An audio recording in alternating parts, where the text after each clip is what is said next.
ईमान है तो अमले साले हमारे अंदर नहीं है, मुझे बताइए। और एक बात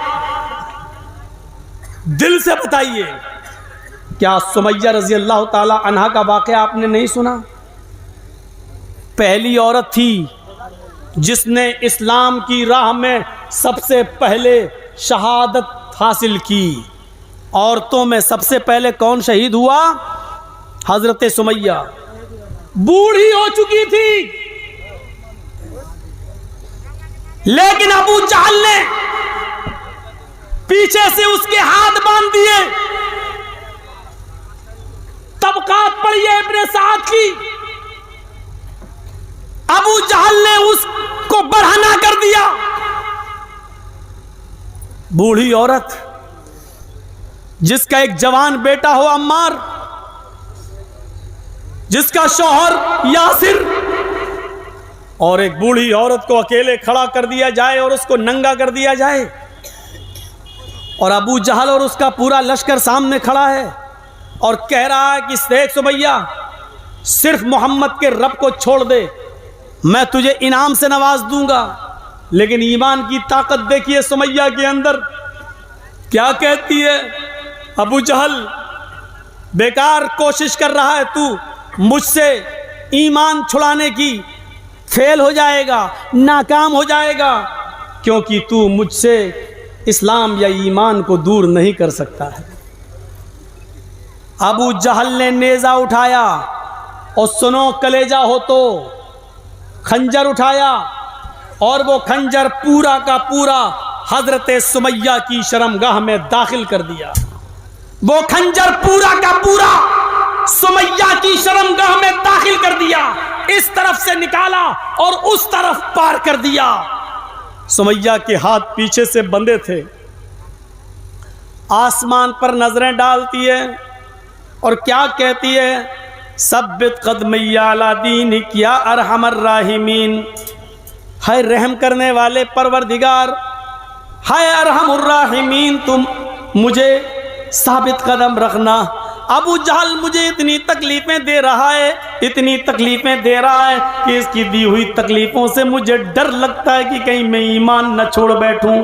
आय अल्लाह, मेरी जान चली जाए मुझे गवारा है, लेकिन मरते मरते मेरे ईमान को, मेरे इस्लाम को बाकी रखना। सब्बित कदमैया अला दीनिक, आय अल्लाह मेरे दीन के ऊपर, अपने दीन के ऊपर मेरे इस्लाम को साबित कदम रखना।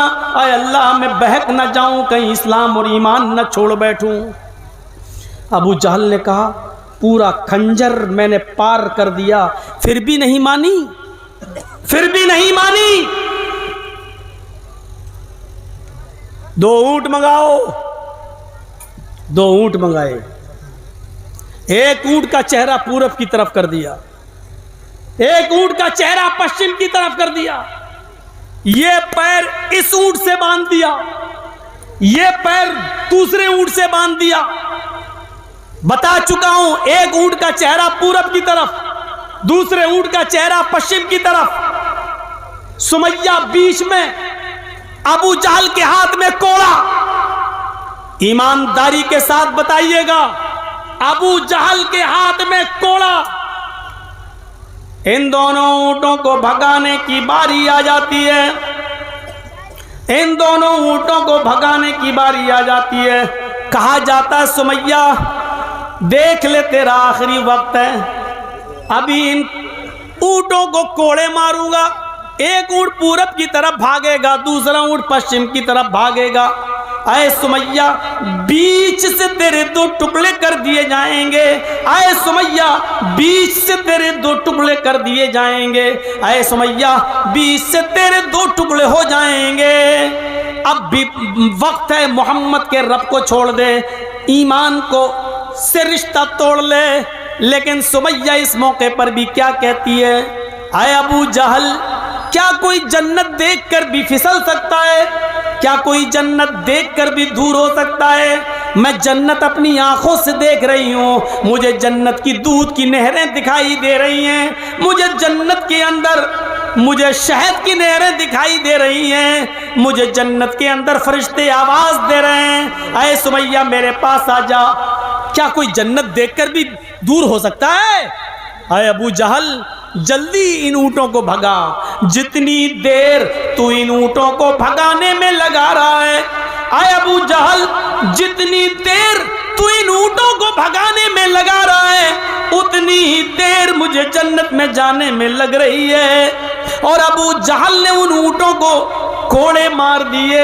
एक ऊँट पूरब की तरफ भागा, दूसरा ऊँट पश्चिम की तरफ भागा, और सुमैया के बीच से दो टुकड़े कर दिए गए, उसको चीर दिया गया, पूरा जिस्म उसका चिर गया, चेहरा उसका बच जाता है और यहाँ से उसके जिस्म के दो टुकड़े हो जाते हैं। मेरे भाइयों, ये पूरा वाक़या बयान करने का मकसद सिर्फ इतना है, ये बताना चाहता हूँ कि जब ईमान की ताकत किसी के अंदर पैदा हो जाती है तो फिर उसको बदला नहीं जाता है। वो अपनी जान देना गवारा कर लेता है लेकिन झुकना गवारा नहीं करता है। सुमैया ने अपनी जान दे दी लेकिन अबू जहल के सामने झुकना गवारा न किया।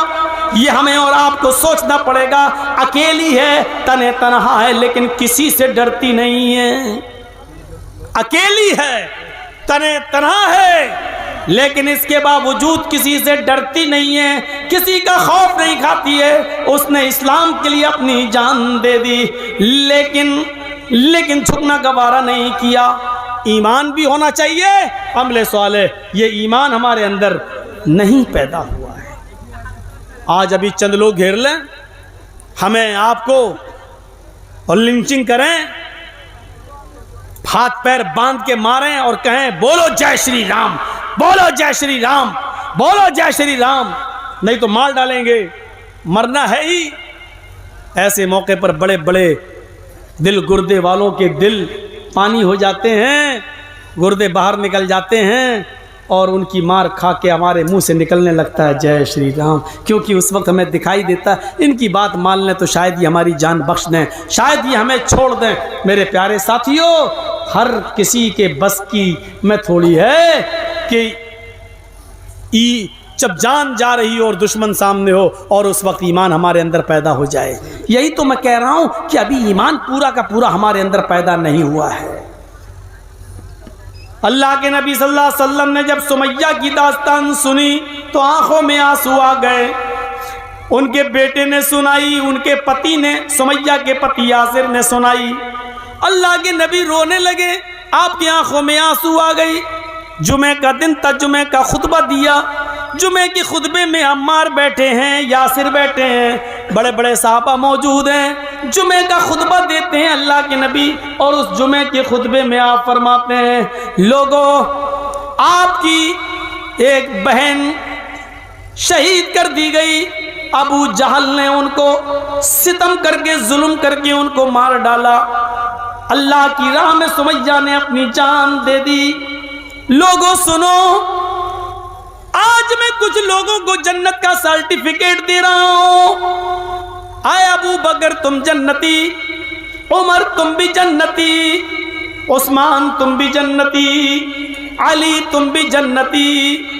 फिर आपने फरमाया हाँ फर्क है, अबू बकर तुम अकेले जन्नत में जाओगे, उमर तुम अकेले जन्नत में जाओगे, उस्मान तुम अकेले जन्नत में जाओगे, अली तुम अकेले जन्नत में जाओगे। इतना कहने के बाद आपने अम्मार की तरफ देखा, यासिर की तरफ देखा, आपने फरमाया इस्बिरू या आल यासिर फइन्ना मौइदकुमुल जन्नह। आए यासिर के घराने वालों, सब्र करो, सब्र करो अपनी बीवी की शहादत पर। अम्मार सब्र करो अपनी माँ की शहादत पर। इस्बिरू या आला यासिर फइन्ना मौइदकुमुल जन्नह। आए आले यासिर सब्र करो, आए यासिर के घराने वालों सब्र करो, तुम्हारा पूरा का पूरा खानदान एक साथ जन्नत में जाएगा। आए अम्मार तुम अपनी माँ के साथ जन्नत में जाओगे, ऐ यासिर तुम अपनी बीवी के साथ जन्नत में जाओगे। इस्बिरू या आल यासिर फइन्न मौइदकुमुल जन्ना, ऐ यासिर के घराने वालों सब्र करो, तुम अपने पूरे घराने और ख़ानदान के साथ जन्नत में जाओगे। जिसके अंदर ईमान पैदा होता है तो अल्लाह के रसूल उसको बशारत क्या सुनाते हैं, जन्नत, तुम जन्नत में जाओगे।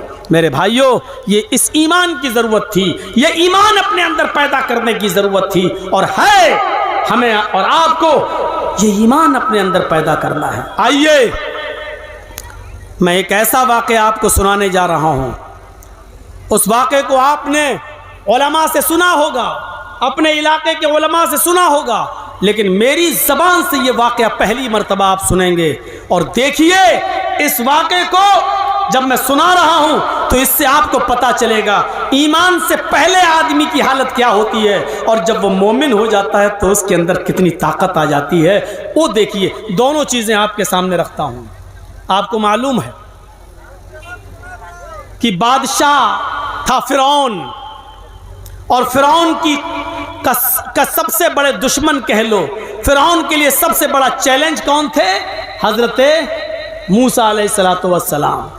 जब फ़िरौन मूसा और उनकी कौम से तंग आ गया, जब फ़िरौन मूसा और उनके ऊपर ईमान लाने वालों से परेशान हो गया, तब उसने मूसा को चैलेंज किया, अरे मूसा आओ, अपने कौम को लेकर आओ, एक मैदान में हम जमा होते हैं, एक मैदान में रहते हैं, हम भी आते हैं और तुम भी आओ, हम भी आते हैं और तुम भी आओ, एक मैदान में हम और आप जमा होते हैं, आओ आमने सामना कर लेते हैं, आओ मुकाबला कर लेते हैं। तुम्हारे पास जो सच्चाई है तुम उसको पेश करो, हमारे पास जो सच्चाई है हम उसको पेश करें, देखते हैं कौन हक पर है, जो हक पर होगा वो बच जाएगा। हजरत मूसा अलैहिस्सलातु वस्सलाम ने फ़िरौन के इस चैलेंज को कबूल कर लिया। अब मूसा की कौम इधर खड़ी है, फ़िरौन का लश्कर इधर खड़ा है।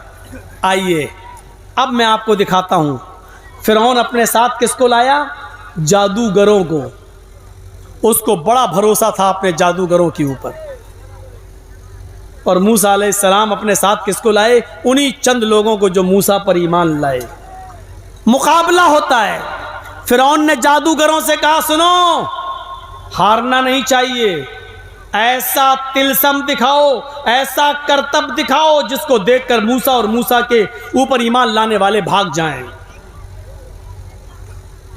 जैसे ही फ़िरौन ने यह कहा तो फ़िरौन के जादूगरों ने क्या कहा, आए फ़िरौन बेफिक्र रहिए, जीतेंगे तो हम ऐसा जादू दिखाते हैं, ऐसा तिलस्म दिखाते हैं, ऐसा करतब दिखाते हैं जिसको देखकर मूसा और मूसा के सामने जो लोग ईमान लाए अभी भाग खड़े होंगे, डर जाएंगे, भाग जाएंगे, कोई मुकाबला नहीं कर पाएगा। मैं दिखाने जा रहा हूं, लेकिन हमें अपना तिलस्म दिखाने से पहले इतना बता दो, इन्ना लना लअजरन इन कुन्ना नहनुल गालिबीन। कुरान के अल्फाज हैं।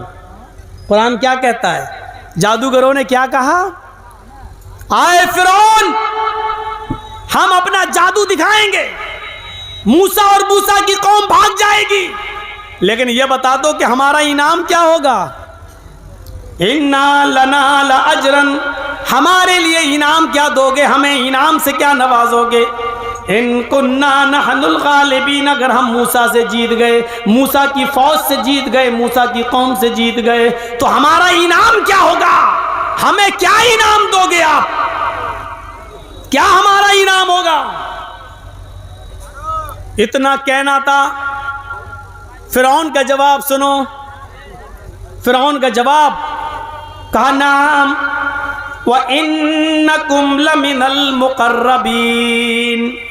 अगर तुम फ़िरौन से अगर तुम मूसा से जीत गए, मूसा की कौम भाग गई और मूसा पर गालिब आ गए, तो हम तुम्हें अपना मुक़र्रब बना लेंगे, तुम हमारे वज़ीर बन जाओगे, हम तुम्हें अपनी कैबिनेट में शामिल कर लेंगे, हम तुम्हें मिनिस्टर बना देंगे, हम तुम्हें वजीर बना देंगे। व इन्नकुम लमिनल मुकर्रबीन, तब तुम हमारे खास कराबतदारों में हो जाओगे, हमारे मुकर्रब बन जाओगे, हमारे साथ तुम्हारा अच्छा मामला होगा, यानी तुम हमारे पास बैठोगे, हम कोई भी काम करेंगे मुल्क के लिए तो तुमसे मशवरा करेंगे, तुम्हें अच्छी दौलत देंगे, अच्छा पैसा देंगे, अच्छे इनाम से तुम्हें नवाजेंगे, तो हमारे मुकर्रब हो जाओगे।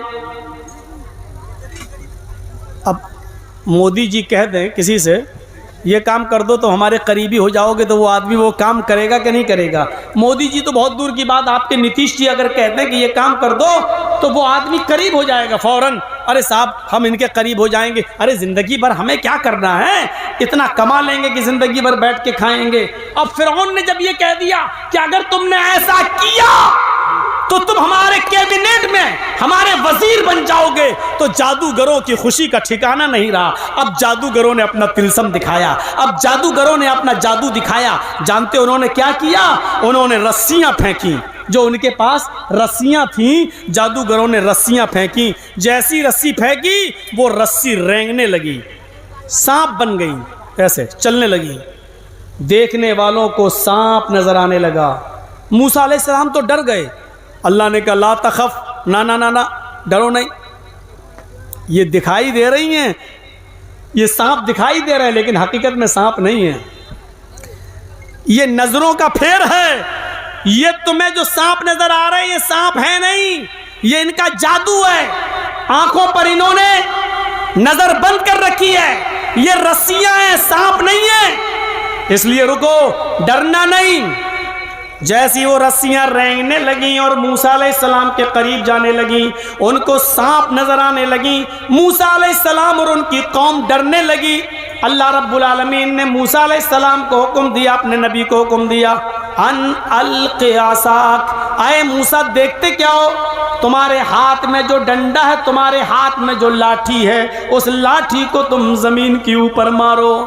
क्यों डर रहे हो? उस लाठी को तुम जमीन के ऊपर मारो और फिर हमारी कुदरत देखो।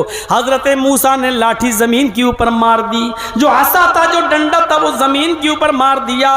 जैसे ही जमीन के ऊपर अपना डंडा मारा, वो डंडा अजदहा बन गया, अजदहा।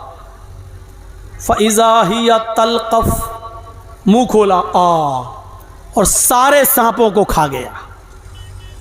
फिरौन के जादूगरों की जो रस्सियां सांप दिख रही थी, मूसा अलैहिस्सलाम ने जमीन पर डंडा मारा तो अजदहा बन गया, और अजदहे ने जो मुंह खोला तो सारे फिरौन के जादूगरों के सांप को वो खा गए। अब जादूगर तो डर गए, ये क्या हो गया? और वहीं से समझ गए, वहीं से एहसास पैदा हो गया और समझ गए कि हमने जो दिखाया था वो जादू है, लेकिन मूसा ने जो दिखाया वो जादू नहीं है। हमने जो दिखाया वो जादू है और मूसा ने जो दिखाया वो जादू नहीं है, वो अल्लाह की तरफ से उनको मिला है। अगर कुछ हो गया हम जिंदा नहीं बचेंगे, क्योंकि अल्लाह की तरफ से वाज़ेह निशानी दी गई है मूसा को। इसलिए बेहतरी इसी में है कि मूसा का मुकाबला ना किया जाए, क्योंकि मूसा के पास जो निशानी है, जो चीज़ है, वो हमारे जादू के ऊपर भारी है, हम हार ही जाएंगे। इसलिए जैसे ही उन फिरौन के जादूगरों ने जब ये देखा कि अजदहा हमारी रस्सियों को खा गया, हमारे सांपों को खा गया, तो उनका दिल बदल गया और उनके अंदर ईमान पैदा हो गया और फौरन चीख पड़े। कुरान कहता है फिरौन के जादूगरों ने चीखते हुए कहा, आमन्ना बिरब्बिल आलमीन रब्बि मूसा व हारून, हम गवाही देते हैं कि हम रब्बुल आलमीन पर ईमान लाए। हाँ हाँ, हम अल्लाह रब्बुल आलमीन पर ईमान लाते हैं। रब मूसा व हारून, हम मूसा और हारून के रब पर ईमान लाते हैं। हम उस खुदा पर, हम उस रब पर ईमान लाते हैं जो मूसा का रब है, हम उस रब पर ईमान लाते हैं जो हारून का रब है। अब जब ये ईमान ले आए तो फिरौन को बड़ा डर लगा। अच्छा, फिरौन को बड़ा वो हुआ, हम तुम्हें अपने लिए लाए थे कि मूसा पर ईमान लाने के लिए लाए थे? मूसा के रब पर ईमान लाने के लिए लाए थे। तुम्हारी हिम्मत कैसे पड़ी, मेरी इजाजत के बगैर तुम ईमान लाए हो? मूसा अलैहिस्सलाम पर ईमान लाने वाले जादूगरों ने कहा, अरे फिरौन, गलत फहमी में हो। जब वाज़े निशानियां आ गईं, अल्लाह की कुदरत को हमने देख लिया, तो फिर हम तुमसे इजाज़त लेकर क्यों ईमान लाएं? हमारे दिल ने अंदर से गवाही दी, हम ईमान लाए। आज से तू हमारा रब नहीं है, आज से मैं रब्बुल आलमीन पर ईमान लाया हूं, उस रब पर जो मूसा का रब है, जो हारून का रब है। अब जानते हो, अभी तक जो इनाम मांग रहे थे फिरौन से, क्या इनाम मिलेगा? क्या इनाम? अब जब इस्लाम लाए, ईमान लाए, तो फिरौन ने उनको धमकी क्या दी? सुन दो, कुरान क्या कहता है। कोई ऐलान करना है क्या? ठीक है, ठीक। तो मेरे भाइयों बैठिए, आया कुछ वेद सुनना चाहते हैं। अब हमें पता चल गया कि कुरान और हदीस से ज़्यादा ये कौम वेदों पे मरती है। अरे इसी वेद के चक्कर में तो ये त्यागी बन गया है, और आपको कुरान हदीस ईमान की बातें सुनाई जा रही हैं, लेकिन आपकी समझ में नहीं आ रही। ठीक है, पढ़ देता हूँ, लेकिन इस वाक़े को पूरा सुन लीजिए आप। मेरे भाइयों सुनिए, इसके बाद फिरौन ने जो धमकी दी, उस धमकी को सुनिए। कहा कि अच्छा, तो तुम ईमान लाए हो? कि हाँ, हम ईमान लाए हैं। तो कहा, सुनो, लौकत्तियन्ना अयदियकुम वअरजुलकुम मिन खिलाफ थुम्मा लउसल्लिबन्नकुम अजमाइन। आए मूसा पर ईमान लाने वाले मेरे जादूगरों, अगर तुमने मूसा और हारून के रब के ऊपर से ईमान न छोड़ा, लउकत्तियन्ना अयदियकुम वअरजुलकुम, तो मैं तुम्हारे हाथ कटवा दूंगा, मैं तुम्हारे पैर कटवा दूंगा। मिन खिलाफ, मुखालिफ सिमतों से, यानी दाहिना हाथ काटेंगे तो बायां पैर, या बायां हाथ काटेंगे तो दायां पैर। अगर ये हाथ काटेंगे तो ये पैर काटेंगे, और अगर ये हाथ काटा तो ये पैर। आए मेरे जादूगरों, तुम तो पलट गए, मूसा और हारून के रब पर ईमान ले आए। लउकत्तियन्ना अयदियकुम वअरजुलकुम मिन खिलाफ, हम तुम्हारे हाथ कटवा देंगे, हम तुम्हारे पैर कटवा देंगे मुखालिफ सिमतों से, और हाथ पैर कटवाने के बाद थुम्मा लउसल्लिबन्नकुम अजमाइन, हम तुम्हें सूली पे लटका देंगे, तुम्हें फांसी के फंदे पे लटका देंगे। फिरौन के लश्कर के सामने इन जादूगरों ने जब इस्लाम कबूल किया, तो जानते हो फिरौन ने यह धमकी दी, और जब यह धमकी दी तो अब ईमान पैदा हो गया था। आमन्ना बिरब्बिल आलमीन कह चुके थे, रब्बे मूसा व हारून कह चुके थे। अब ये कैसे पलट जाएं? इस धमकी के बावजूद इन्होंने इस्लाम नहीं छोड़ा, ईमान नहीं छोड़ा, बल्कि क्या जवाब दिया? आए फिरौन, सुन, तू मेरा हाथ कटवाएगा, मेरा पैर कटवाएगा, मुझे सूली पे लटकाएगा, तो सुन, लन्नू सीरा का अला मा जाना मिनल बय्यिनात, अल्लाह की तरफ से, अला मा जाना मिनल बय्यिनात वल्लज़ी फतरना, उस अल्लाह की तरफ से जिसने हमें पैदा किया। वाज़े निशानियां जाने के बाद, खुली हुई निशानियां जाने के बाद, वाज़े निशानियां जाने के बाद फिर मैं पलट जाऊं, ऐसा हरगिज नहीं हो सकता है। हम मूसा और हारून के रब को छोड़ दूं और तुझे अपना रब मान लूं, ऐसा नहीं हो सकता है। फ़क़ज़ी मा अंत क़ाज़िन, फ़क़ज़ी मा अंत क़ाज़िन, तुझे जो करना है कर। फ़क़ज़ी मा अंत क़ाज़िन, तुझे जो करना है कर। तुझे कत्ल करना है कत्ल कर दे, हाथ कटवाना है हाथ कटवा दे, पैर कटवाना पैर कटवा दे। फ़क़ज़ी मा अंत क़ाज़िन, तुझे जो करना है कर, लेकिन याद रख ऐ फिरौन, इन्नमा तक़ज़ी हाज़िहिल हयातद दुनिया, तू जो भी करेगा, मेरा हाथ काटेगा, पैर काटेगा, सूली पे लटकाएगा, तू जो भी करेगा वो इसी दुनिया में कर सकता है, आखिरत का मालिक नहीं है, आखिरत का इख्तियार नहीं रखता है। तू क़यामत के दिन मेरा कुछ नहीं कर पाएगा। दुनिया में तुझे जो करना हो कर ले, लेकिन मैं इस्लाम नहीं ला सकता, मैं फेर सकता, मैं मूसा और हारून के रब के ऊपर से ईमान नहीं छोड़ सकता। ईमान, अभी वो इनाम मांग रहे थे क्या दोगे, और जब ईमान उनके अंदर पैदा हो गया तो देखिए मौत की धमकी, हाथ और पैर काटने की धमकी दी गई, लेकिन इसके बावजूद उन्होंने कहा कि नहीं, मैं कटवाना पसंद कर लूंगा, मर जाना पसंद कर लूंगा, लेकिन हारून और मूसा के रब को छोड़ना पसंद नहीं करूंगा। ये ईमान की ताकत होती है मेरे भाइयों। ईमान की ताकत जब किसी के अंदर पैदा हो जाए तो यकीन मानिए मेरे भाई, जो दुनिया की कोई ताकत उससे नहीं लड़ सकती है, और वो दुनिया की किसी भी ताकत के सामने झुक नहीं सकता है। इसलिए ईमान अपने अंदर पैदा करिए। मेरी पूरी तकरीर ईमान और अमले साले के इर्द गिर्द घूम रही है कि ईमान और अमले साले हमारी जिंदगी में आ जाए, फिर देखिए कोई दुनिया की ताकत हमारा मुकाबला नहीं कर सकती है। आप क्या समझते हैं, तारिक इब्न ज़ियाद जब मुल्कों को फतह करता हुआ जब स्पेन में पहुंचता है, स्पेन में पहुंचता है तो अपनी फौज के सिपाहियों से कहता है कश्तियां जला दो। तारिक इब्न ज़ियाद ने क्या कहा, कश्तियां जला दो। लोगों ने कहा कश्तियां जलाएंगे तो हम अपने घर वापस क्यों कैसे जाएंगे, कहा पहले जलाओ। फौज पुलिस वालों ने कश्तियां जला दी, लेकिन फिर सवाल किया, आए हमारे अमीरुल मोमिनीन, आए तारिक इब्न ज़ियाद, आए हमारे कमांडर इन चीफ, हम भी कश्तियों से समंदर पार करके स्पेन में आए हैं, आपने कश्तियां जला दी, अब हम वापस कैसे जाएंगे। तारिक इब्न ज़ियाद ने क्या कहा, अब वापस नहीं जाना है, इस स्पेन में हमें लड़ना है, या तो इस्लाम का झंडा लहराना है, अगर जिंदा रहना है तो इस्लाम का झंडा लहराना है, या फिर लड़कर मर जाना है, घर वापस जाने का सपना छोड़ दो। इसलिए हमने कश्तियां जलवा दी हैं, इसलिए हमने कश्तियों में आग लगवा दी है, इसलिए कश्तियों को हमने जला दिया है ताकि घर जाने का सपना, बीवी बच्चों के से मिलने का सपना तुम्हारा दूर हो जाए। मेरे प्यारे साथियों, जिस तरीके से ईमान हमारे लिए, इस्लाम हमारे लिए, उसी तरीके से ये इस्लाम सबके लिए। जिस तरीके से ये कुरान हमारी किताब है, अल्लाह तबारक व तआला ने इस कुरान को पूरी दुनिया के तमाम लोगों के लिए कहा, हुदल लिन्नासी व बय्यिनातिन मिनल हुदा वल फुरकान। ये कुरान दुनिया की सारी इंसानियत के लिए है। इसी तरीके से मुहम्मदुर रसूलुल्लाह सिर्फ मोहम्मद मुसलमानों के नबी नहीं है, बल्कि रहमतुल लिल आलमीन है। वमा अरसलनाका इल्ला रहमतल लिल आलमीन, वमा अरसलनाका इल्ला रहमतल लिल आलमीन।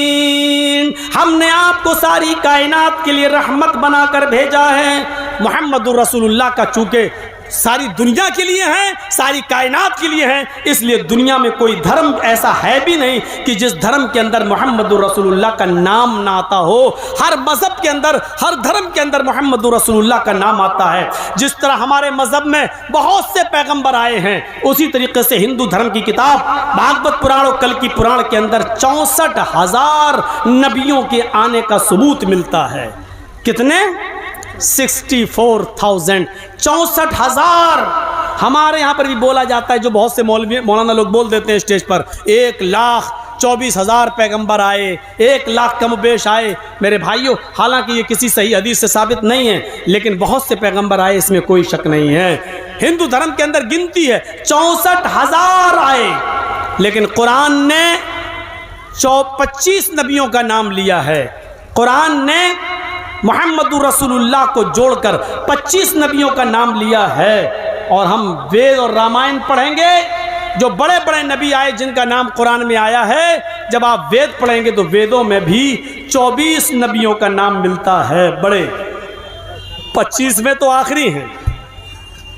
25 नबियों का जिक्र कुरान में, 25 नबियों का जिक्र वेदों में, यानी जितने नबियों का नाम कुरान में, उतने ही नबियों का नाम वेदों में भी मौजूद है। लेकिन आखिरी नबी जनाब मुहम्मदुर रसूलुल्लाह के बारे में सब ने स्पष्ट कर दिया कि उनका नाम क्या होगा, उनके बाप का नाम क्या होगा, उनकी माँ का नाम क्या होगा, वो पैदा कहाँ होंगे। पहला मंत्र ऐसा सुना रहा हूँ आपको जिसमें मोहम्मद साहब के बाप का नाम, मोहम्मद साहब की माँ का नाम और मोहम्मद साहब का जन्म स्थान, पैदाइश की जगह बताई गई है। आइए इस मंत्र को सुनते हैं जो कल्कि पुराण के अंदर आया हुआ है। इत्थिकलो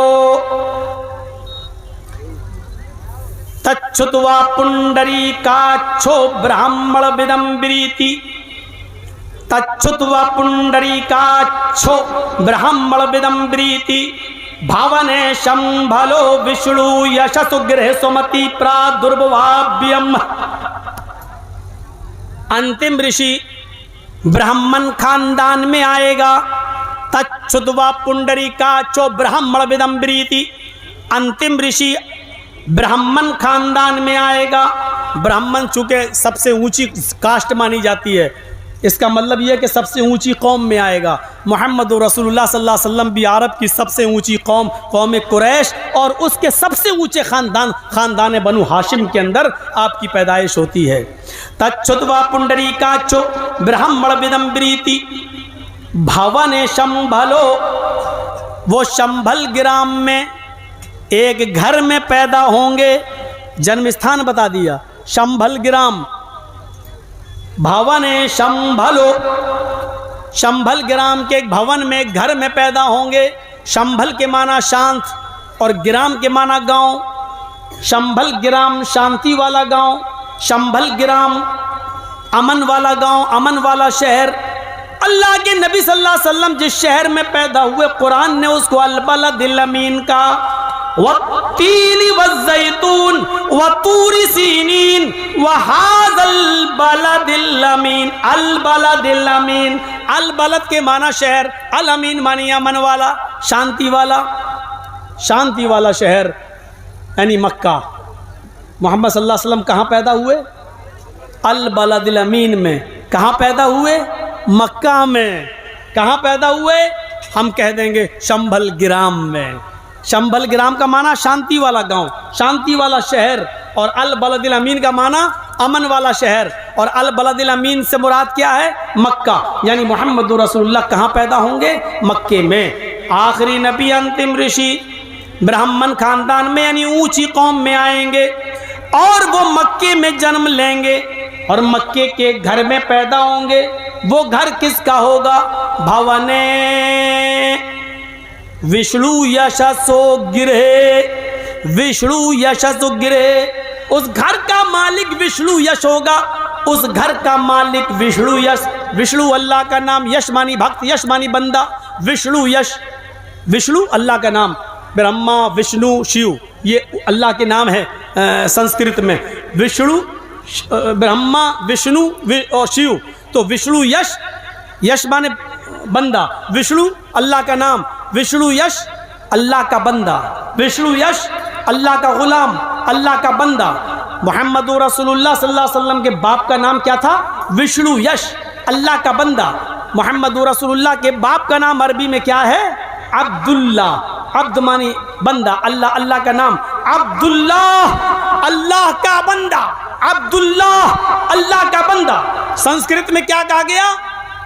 विष्णु यश अल्लाह का बंदा।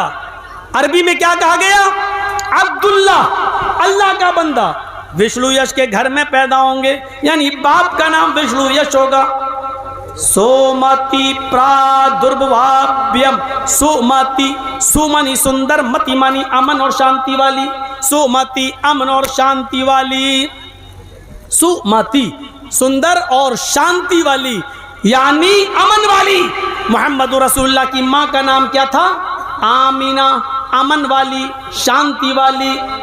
तच्छुद्वा पुंडरीका जो ब्राह्मण विदम्बरीति भवने शंभलो विष्णु यशसुग्रे सोमति प्रादुर्भवाभ्यम। तच्छुद्वा पुंडरीका जो ब्राह्मण विदम्बरीत, वो ऊंची कौम में आएंगे। मोहम्मद रसूलुल्लाह ऊंचे खानदान में आए। विष्णु यश तो गिरे, विष्णु यश का घर होगा। आप अब्दुल्ला के घर में पैदा हुए। सोमति प्रादुर्भवाभ्यम, सोमति शांति वाली और अमन वाली, अमन और शांति वाली यानी आमीना के पेट से पैदा होंगे। तो आप आमीना के पेट से बाहर आए, आमीना के पेट से पैदा हुए, अमन वाली। ये अल्लाह के नबी के बाप और माँ का नाम और शंभल ग्राम यानी मक्का बताया गया है। आइए एक मंत्र आपके सामने और पढ़ते हैं, उससे आपको पता चलेगा कि मोहम्मद रसूलुल्लाह सल्लल्लाहु अलैहि वसल्लम क्या थे। चतुर्विभ्रात बिभ्रात्र में देव कृष्यामी कलिक्षयम भवंतो बांधवा देवा स्वाशेनाओ दृश्य था चतुर्बिभ्रात्र में देव कृष्यामी। वो 4 भाइयों के द्वारा इस्लाम को आगे बढ़ाएंगे। मोहम्मद रसूलुल्लाह के 4 सहयोगी थे, 4 भाइयों के द्वारा इस्लाम आगे बढ़ेगा। इसमें कोई शक नहीं कि इस्लाम के 4 सुतून हैं, 4 खंबे हैं, 4 बुजुर्ग हैं। मोहम्मद रसूलुल्लाह ने उन 4 का सहारा लिया और उन 4 को किरमानुसार खलीफा का पद मिला। 4 खलीफा कौन थे? अबू बकर सिद्दीक, उमर फारूक, हजरत उस्मान और हजरत अली। 4 भाइयों से मुराद इनका जिक्र मिलता है, इनका जिक्र मिलता है वेदों के अंदर। अश्वमा शुगमारूहा देवदत्त जगतपति आसिना साधुत मनम शरेश्वर्या गुणन्विता। वो एक घोड़े पर बैठेगा, शुगमारूहा, वो घोड़ा बिजली से भी ज्यादा तेज रफ्तार से चलेगा। देवदत्त वो घोड़ा अल्लाह देगा। जगतपति किसको देगा? वो पूरी दुनिया का जो रक्षक होगा, पूरी दुनिया का जो मुहाफिज होगा, पूरी दुनिया के लिए जो मुहाफिज बनकर आएगा, है पूरी दुनिया के लिए जो मुहाफिज बनकर आएगा। जगत मानी दुनिया, पति मानी मुहाफिज, पूरी दुनिया का मुहाफिज, यानी रहमतुल लिल आलमीन, पूरी दुनिया के लिए रहमत बनकर आने वाला।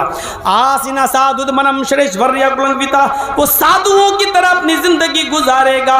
तो अल्लाह के रसूल को एक घोड़ा मिला था जो बिजली से भी ज्यादा तेज रफ्तार से चलेगा, यानी बुर्राक। अल्लाह के नबी बुर्राक पर बैठे थे और वो बुर्राक बिजली से भी ज्यादा तेज रफ्तार से चल रही थी और उस बुर्राक पर बैठकर जनाबे मोहम्मदुर रसूलुल्लाह सल्लल्लाहु अलैहि वसल्लम ने जन्नत का जहन्नम का दौरा किया।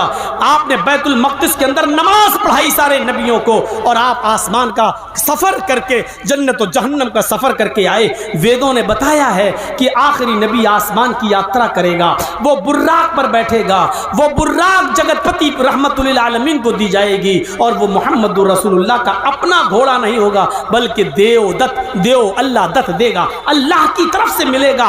अल्लाह देगा उस घोड़े को, उस बुर्राक को, वो अल्लाह की तरफ से दिया जाएगा। तो मेरे प्यारे साथियों, ये मंत्र भी जनाब मोहम्मदुर रसूलुल्लाह सल्लल्लाहु अलैहि वसल्लम के ऊपर पूरा उतरता है। वाच भूपर्ति प्रेमड़ा माया मद विशारदा तब देवो महाराज ममता सत्तो मागिता मर्मोच्छिष्ट समंजी हाथ तथा तत्पश्य भो नृप इति श्रुत्वा तदा दृष्टा परम विस्मय मागिता चतुर्विभ्रात्र में देव कृष्यामी कृष्यम भवंतो बांधवा देवा स्वाशेना दृश्य था शरम श्रुधारी सदूषक उच्चलापि लिंगच्छेदीन सर्वभक्षो मतो मम्मा मुस्लिन्यो संस्कारा। ये इतना स्पष्ट है भविष्य पुराण का प्रति सर्परों का 3रा खंड, मंत्र नंबर 25, 26, 27, 28, 29, 30 मैंने लाइन से पढ़ दिया है। आखिरी नबी के मानने वाले जब इस भारत में आएंगे तो उनकी पहचान क्या होगी? शरम शुरूधारी, लंबी दाढ़ी रखेंगे, दाढ़ी में गांठ नहीं लगाएंगे। लंबी दाढ़ी, बहुत से हिंदू भाइयों को या सिखों को आपने देखा होगा, लंबी दाढ़ी हो जाती है तो बाल ऐसे कर लेते हैं, घुमा लेते हैं, उसको गुच्छा बना लेते हैं, लगता है जैसे नारियल का गुच्छा। वो देखिए आप, बालों को खुश्क कर लेते हैं, ड्राई कर लेते हैं, सुखा लेते हैं। तो ये इशारा किया, वो लंबी दाढ़ी रखेंगे लेकिन दाढ़ी में गांठ नहीं लगाएंगे। सदूषा का प्रतिक्रिया करेंगे, तवाफ करेंगे, चक्कर लगाएंगे यानी हज या उम्रा करेंगे, तब अपने बाल छिलाएंगे। देखिए, सदूषा का सर के पूरे बाल छिलाएंगे, चोटी नहीं रखेंगे। मुसलमान लोग जब हज करते हैं या उम्रा करते हैं तो सर के बाल छिलाते हैं कि नहीं छिलाते? पूरे बाल जब कटाते तो कोई टिक्की रखता है? नहीं रखता। आखिरी नबी के मानने वाले पूरे बाल छिलाएंगे लेकिन टिक्की नहीं रखेंगे, चोटी नहीं रखेंगे। हमारे हिंदू भाइयों में चोटी रखी जाती है, क्यों? क्योंकि वो मानते हैं कि शंकर जी की जटा से, शंकर जी की चोटी से गंगा जमुना निकली है। ये गंगा जमुना जो बह रही है वो शंकर जी की लटा से बह रही है, इसलिए गंगा का जल बहुत पवित्र माना जाता है। क्या चीज़ है वो? शंकर जी की लटा है। और जमजम जो निकला है अरब के अंदर, मक्के में खाने काबा के पास, तो वो जमजम जो है मेरे भाइयों, जिसका कुआं तो आप देखिए हज़रत इस्माइल जहाँ एड़ियाँ रगड़ रहे थे वहीं पर हज़रत जिब्राइल ने अपना पर मारा था और वहीं से जमजम जारी हो गया। वहाँ शंकर जी की जटा है, यहाँ इस्माइल अलैहिस्सलाम के पैर की एड़ी है। देखिए कितना कितना मिलता जुलता मामला, कितना मिलता जुलता मामला। तो शर्म शुरू धारी, लंबी दाढ़ी रखेंगे, दाढ़ी में गांठ नहीं लगाएंगे, सदूषक का प्रतिक्रिया करेंगे, परिक्रमा करेंगे, चक्कर लगाएंगे, खाने का बागा तवाफ करेंगे, सर के बाल छिलाएंगे तो चोटी नहीं रखेंगे, टिक्की नहीं रखेंगे। उच्चलापी मंदिरों में पूजा करने के लिए घंटा बजाया जाता है, लेकिन अंतिम ऋषि के मानने वाले अपनी पूजा के लिए घंटा नहीं बजाएंगे। उच्चलापी ऊंचे स्वर में आलाप करेंगे, अर्थात आजान देने वाले होंगे, अर्थात वो अपने जबान से जोर जोर से आजान देंगे, आलाप करेंगे, आजान देने वाले होंगे, घंटा नहीं बजाएंगे, आजान देंगे। ये पहचान पूरी देखते जाइए किसके अंदर पाई जा रही है। लंबी दाढ़ी रखेंगे, गांठ नहीं लगाएंगे, कौन है? बाल पूरे छिलाएंगे, चोटी टिक्की नहीं रखेंगे, कौन है? उच्चलापी मंदिरों में घंटा बजाया जाता है, लेकिन वो अपनी पूजा के लिए घंटा नहीं बल्कि जबान से बुलाएंगे, यानी आजान देंगे। और आजान के जुमले वर्ड्स क्या होंगे? अस्मल्लाम इल्लल्लाह मित्रा वरोड़ो इल्लल्लाह इल्लल्लाह इल्लल्ले मित्रा वरोड़ो इल्लल्ले इल्लल्लाह मोहम्मद रसूल रकबरस अस्मल्लाम इल्लल्लाह इल्लल्ले मित्रा वरोड़ो इल्लल्ले इल्लल्लाह। ये आजान होगी उनकी। अस्मल्लाम इल्लल्लाह मित्रा वरोड़ो इल्लल्लाह इल्लल्लाह। अल्लाहु अकबर की एक बिगड़ी हुई शक्ल, इल्लल्ले मित्रा वरोड़ो इल्लल्ले इल्लल्लाह। अशहदु अल्ला इलाहा इल्लल्लाह की बिगड़ी हुई शक्ल, अशहदु अल्ला इलाहा इल्लल्लाह की बिगड़ी हुई शक्ल। मोहम्मद रसूल रकबरस, मोहम्मद अल्लाह के रसूल होंगे, अशहदु अन्ना मोहम्मद रसूलुल्लाह की बिगड़ी हुई शक्ल, यानी वो अजान देने वाले होंगे। देखिए कौन अजान दे रहा है? लिंग अच्छे दीन खतना कराने वाले होंगे। आखिरी नबी के मानने वाले जब भारत में आएंगे तो सब खतना कराने वाले होंगे। दुनिया में मुसलमान ही एक ऐसी कौम है, ईसाई भी खतना कराते हैं, यहूदी भी कराते हैं, लेकिन मुसलमान एक ऐसी कौम है जो इसको सुन्नत समझती है और हर हाल में खतना कराती है। दो सुन्नतों पर मुसलमान हर हाल में अमल करता है। एक सुन्नत है शादी जो हर नौजवान करता है, और एक सुन्नत है खतना जो हर मुसलमान अपने बच्चे का करता है। आज तक चला आ रहा है, इब्राहिम अलैहिस्सलाम के ज़माने से लेकर मोहम्मद तक, और मोहम्मद रसूलुल्लाह के ज़माने से लेकर आज तक, और क़यामत तक मुसलमानों के घरों में जब बच्चे पैदा होंगे तो उनका खतना होता रहेगा। खतना कराने वाले होंगे, लिंग अच्छे दीन, वो सब खतना कराएंगे। कौन? मोहम्मद साहब के मानने वाले सब खतना कराने वाले होंगे।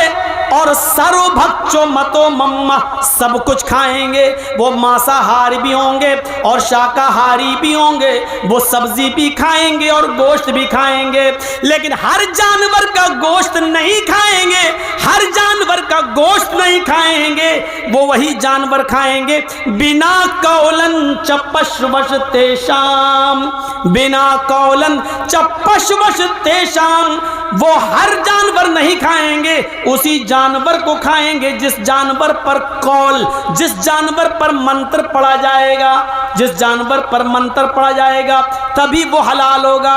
यानी वो बिस्मिल्लाही अल्लाहु अकबर कहकर जिस जानवर को ज़िबा करेंगे उसी जानवर को वो खाएंगे, हर जानवर नहीं खाएंगे। मुस्लिम और इनको मुसलमान कहा जा रहा होगा। मुसलमान तो ही जातियों दिउदशा, सारी कौमें सारी बिरादरियां इनको मुसलमान के नाम से जानेंगी। ये हिंदू धर्म की किताब में लिखा है, सारी बिरादरियां सारी कौमें सारी जात उनको मुसलमान के नाम से जानेगी।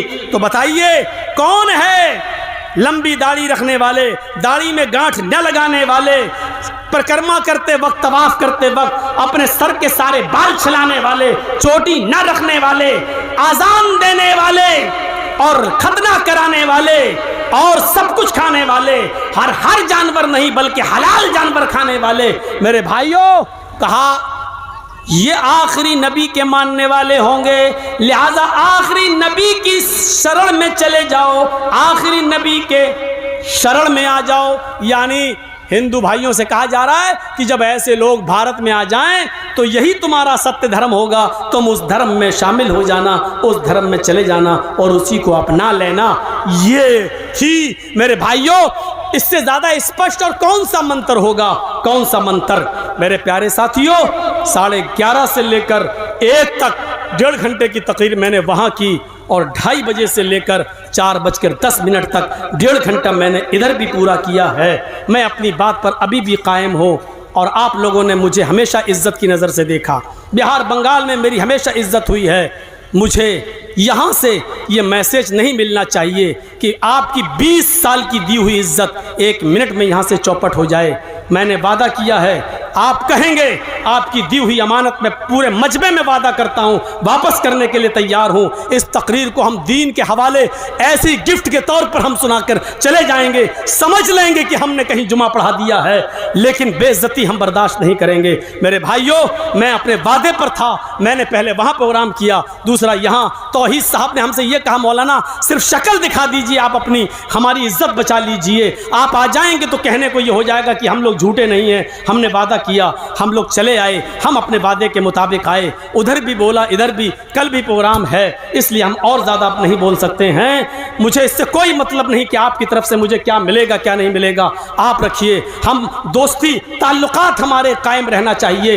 इस्लाम के नाते हमारी और आपकी बुनियादें मजबूत होनी चाहिए, ईमान मजबूत होना चाहिए, एक दूसरे को नज़रअंदाज करने का जज्बा होना चाहिए, इस्लामी हमदर्दी हमारे अंदर होना चाहिए। अल्लाह से हम दुआ करते हैं कि बार इलाह तो हमारी ख़ताओं को माफ़ फरमा दे, हमारे गुनाहों को बख्श दे, हम जमीआ मुसलमानों पर रहम फरमा। और अल्लाह जब तक तू हमें जिंदा रख, इस्लाम पे जिंदा रखना, और जब हमारा खात्मा हो तो ईमान पर हमारा खात्मा फरमाना। व मा अलैना इल्लल बलागुल मुबीन व आखिरु दावाना अनिल हम्दुलिल्लाहि रब्बिल आलमीन।